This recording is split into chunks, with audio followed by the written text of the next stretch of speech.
This video is about sourcing all the materials you'll need for a print book. So we're going to take a look at some of what I'm going to suggest the best place for you to go and to source out this material. And the first place that I would go to is this place. Actually, the only place I would go to is Pina Zingaro. The issue that we're facing right now is that you need to order your portfolio covers as well as the pages to go in that as soon as you possibly can. Do not wait until the 1st of April. Every art student in the entire United States is trying to get one of these books come that time, and they just run out, so you'll just be left in the cold. So if you do it now, again, just buy the cover and the paper. You don't need to print it now. You just need to have that material ready to go. So I'm going to walk you through the couple of things that I think you should look at this website, and it's going to start with this screw post binder. This is what most people use to do portfolios to show artwork. Now, there are exceptions we're going to look at in just a little bit, so I'm going to show you a couple of other options. But right for now, I want to go over screw post and kind of what they are. So you can see here that they have a whole range of covers. So they have acrylic, they have bamboo and aluminum, they have cloth, they have leather, they have hardboard, they have clear acrylic, they have carbon fiber, the whole 9 yards. And so again, it's just an incredible assortment. So this is basically what I would consider doing in here. If you click on one of these, so let's say we're just going to click on the leather book right here, you can actually see that in the formatting for this, or in the sort of the style of this, nobody uses 8.5 by 11. Avoid this. Everybody uses 11 by 14 or 11 by 17. If you're doing more of a vertical book, not a portrait style book, you would actually click on portrait, this little button right here, and then again, most people would only use 11 by 14. You don't want to go to anything bigger than that, but you certainly don't want to go smaller. For people who are doing landscape work, or for people like food photographers, that kind of stuff, where the majority of what you're showing is really horizontal work, you would want to do a landscape, and then again, most people would use an 11 by 17. You can mock something up with a piece of paper on your desktop to see which of these you feel like is going to work best for you. But again, these would be the only options that I would actually consider doing in here. You'll also see that they can do color imprinting. So on the cover of your book, they can do debossing. And some of the other covers, like the metal stuff, they do laser etching. So all of that. So anyway, this is what I'm going to suggest that you get in terms of the cover, or any version of this for the cover. The next thing over that they also sell is pre-scored paper. Now, the advantage to this is that it's all set up for you. So for instance, this would be if I was going to buy that portrait book, and that's what I wanted to mount do pages in. Again, my format would be 11 by 14. It would be a portrait orientation. And this paper, they only sell one version of this. This is paper that's made actually by Moab. It is their Moab LaSalle. That's the paper. It's sort of a lustery paper. It's not really a matte. It's certainly not glossy. It's sort of somewhere in between. It's a beautiful paper, but the trick to this is it's a double-sided paper, and that part becomes critical for us because, again, we want to print on both sides. Now, in the prep video that I've talked about in laying out books, I've also mentioned that a lot of times for people who are doing fine art stuff, that they do not print on both sides. They would only do a single side image on one single side, or loose prints. If you're going to do loose prints, I'm going to show you boxes that I think you should consider in just a second.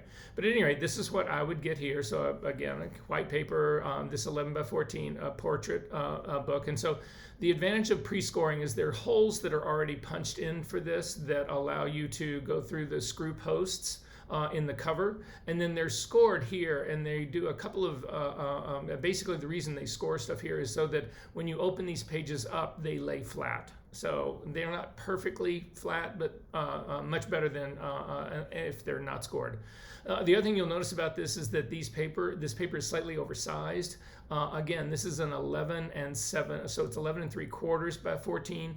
The 3/4 is the addition of this scoring and the holes on this side that you need to bind. And this is one of the limitations you'll have. You should not plan on just getting your own 11 by 14 paper and then punching holes in it and scoring it. Because what will happen is that the book itself you'll actually put these pages in the book, it will not fit the book. You'll be missing 3/4 of an inch on this or right side over here because you've set it in. So instead, if you want to use your own paper and you don't want to drill these holes and do the scoring line, you actually use what they call adhesive strips. This is also at same website, Pina Zingaro. So what these adhesive strips are is, you can see they are, most of the times they come in two versions. They come in a clear version, and I don't think Pina Zingaro does the black version. There are other companies that do. You really don't want to use the black version. You use the clear version here, and what ends up happening is that there's a piece of plastic that's got holes in it that fit into the screw post, and then there's these adhesive strips, and the adhesive is clear. And I will show you what that looks like. So this is how you would actually, so you would take your normal 11x14 or 11x17 print, and you apply this adhesive hinge to it. And then the plastic part actually is the additional 3/4 of an inch that sits in the binding of the book. And so this is actually what it looks like. You can see there's a print right here that's got, but realize that there is plastic, that clear plastic nonetheless, that covers part of your image just to hold, because you have to hold the page in. And then the additional plastic part goes into the screw post to mount it. So that's another option for, if you want to use your own paper, you don't want to drill your own holes, you want to do that kind of stuff. But I still think that, to be perfectly honest with you, this is a really nice paper, and it will satisfy most situations. And I think it just makes for a cleaner, more simpler, more professional looking presentation. So that's kind of the way I would go. Another option that you have in here is that you don't do any of this mess. You actually just have a photo book printed. So this is the current recommendation from Wirecutter about the best places to get photo books printed. You can see that there's this mixed book. It's what Wirecutter is their top pick, and you can read the whole description about that. You can always pause this video to get a little bit more in depth here. And then the budget pick would be Vistaprint. I can show you what both of those websites looks like. So this is mixed book. And again, a lot of people find these great. The disadvantage to this is that let me show you Vistaprint as well. The disadvantage to this is that your book is fixed. You can't change it. The thing about a screw post binder is that, if we go back and take a look at it here,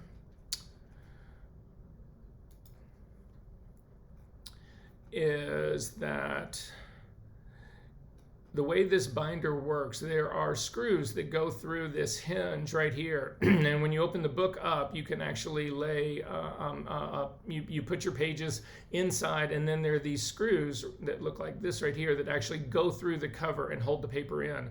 So what this lets you do is it lets you make thinner books and thicker books. It makes you, it gives you the ability to edit your book, which is really critical. So over the course of time, you can do that.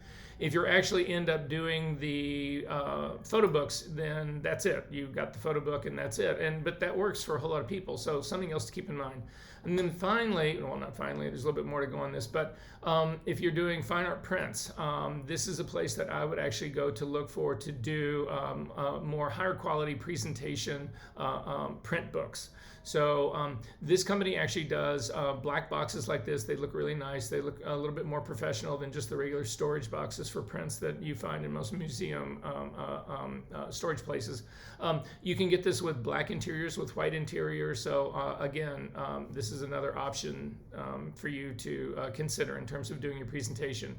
So then the final thing that I want to talk about really quickly here is, this is my list of double-sided paper. So this is from last year, but most of it is probably, I'm certain is available. So again, if you are seeing this, let me make sure you get all the Red River in here. So hang on one second. Let me make this a little bit smaller.